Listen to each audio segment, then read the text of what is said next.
This is the COMA Girl Daily Podcast, written by Stephanie Bond.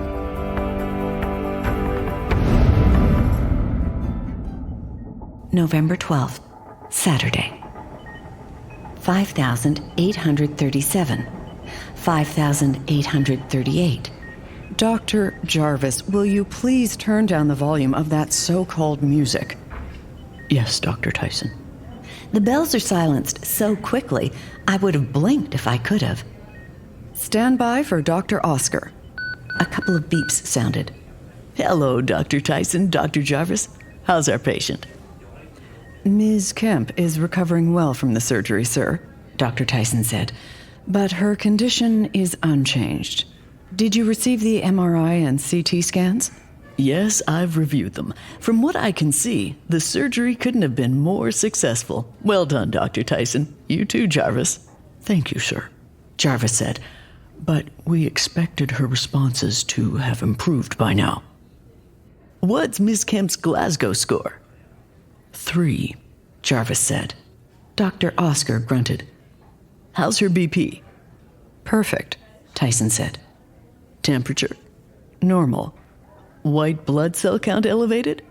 No. So, no infection. And the fetus? 24 and a half weeks. An ultrasound this morning showed all is normal. Far and away the best news of the day, in my opinion.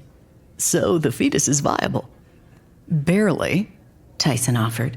Survival rate at this stage is 60%. Another 2.5 weeks will get us to 90%. Then that should be the short-term goal. The blunt observation rendered my doctors silent. Keep me alive for 2.5 more weeks, for my baby's sake. For the record, I totally agree, but it still sucks. From my point of view, Dr. Oscar added, you've done all you can do for Ms. Kemp. Keep her well-nourished and let her continue to heal. Maybe she will defy the odds. So just wait and see? Dr. Jarvis didn't bother to hide his frustration. Yes, Dr. Oscar said. Sometimes the best course of action is no action. Excuse me, Dr. Jarvis said. Then his footsteps retreated to the door, which opened and closed with punctuated force. You'll have to forgive Dr. Jarvis, Dr. Tyson said. He's become attached to the patient. I understand, Dr. Oscar said. And it's refreshing. Thank you for your input, sir. We'll keep you posted. Please do. Signing off. A beep sounded, then Dr. Tyson exhaled and began to gather up equipment. When her phone rang, she answered it with a brusque, Yes. After a pause, she said, Excuse me? Who is this? She made a sound of disgust. Don't ever call this number again. After she ended the call, more tapping sounded. It's me, she said, her voice low. Tell me you didn't take out a sleazy ad and list our home phone number? Have you lost your mind? I'm expecting a call on the landline, so I forwarded it to my cell. Imagine my surprise when someone named Champagne called.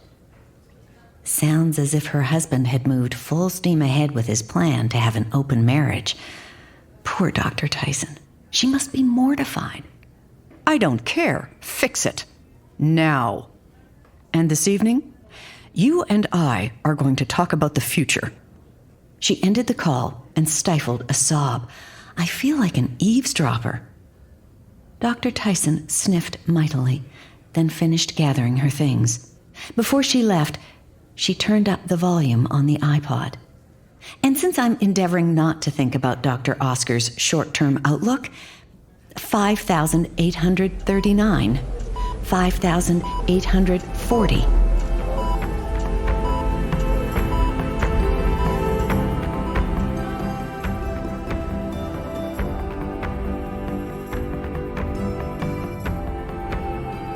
Hi, this is Stephanie Bond, author of the COMA Girl Daily Podcast.